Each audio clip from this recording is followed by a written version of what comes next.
El día de hoy los voy a introducir y les voy a explicar de manera clara y concisa los acuerdos de paz que se llevaron a cabo en Chapultepec en el año 1992. Bueno, primero un acuerdo de introducción.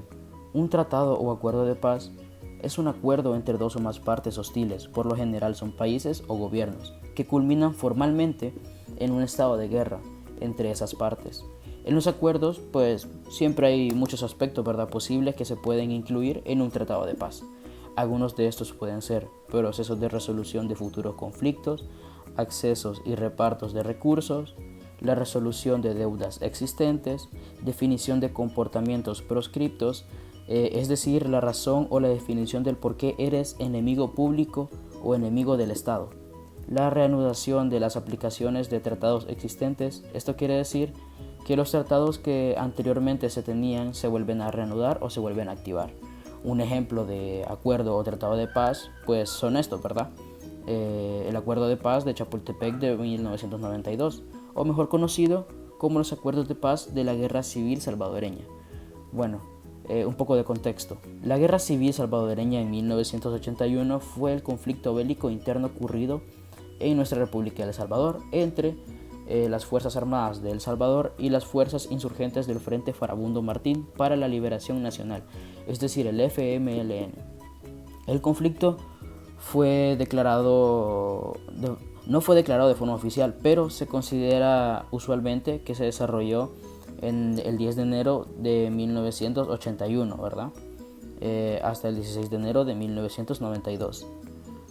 Así es como nosotros llegamos a los acuerdos de Chapultepec, que se llevaron a cabo el 16 de enero de 1992 entre el gobierno de El Salvador y pues el Frente Farabundo Martín para la Liberación Nacional, ¿verdad? El FMLN.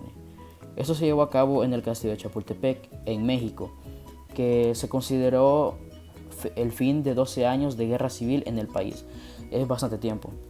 Bueno, los primeros encuentros de diálogos que se desarrollaron entre estas dos partes fueron en La Palma, Chalatenango, el 15 de octubre de 1984, Ayagualo, La Libertad, el 30 de noviembre de 1984, Cesori, San Miguel, el 19 de septiembre de 1986 y en la Nunciatura Apostólica de San Salvador, el 4 de octubre de 1987, entre el presidente José Napoleón Duarte y funcionarios gubernamentales del FMLN.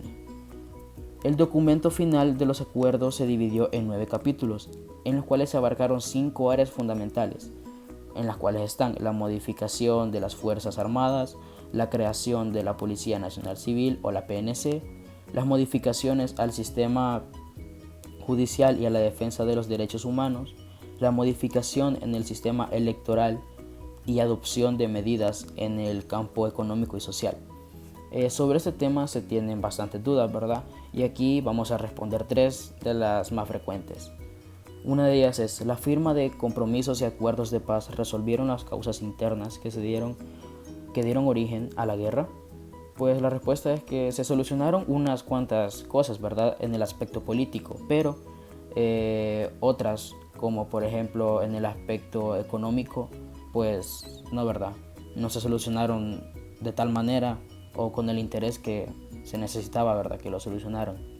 Otra es: ¿los acuerdos de paz contribuyeron a la consolidación del sistema democrático? Sí, solo con el hecho de firmar los acuerdos hubieron muchas modificaciones en la Constitución y a las instituciones que pertenecían al Estado, que establecían la obligación de protección de los derechos humanos y la responsabilidad de los funcionarios que los afecte. Otra de las preguntas es: ¿cuál es el significado de los acuerdos de paz en nuestro tiempo actual? Bueno, esto es más que nada un significado moral, ¿verdad? Ya que hoy en día los acuerdos de paz nos dejan una enseñanza grandísima sobre lo que puede ocasionar el tener guerras tanto internas como externas con otras naciones.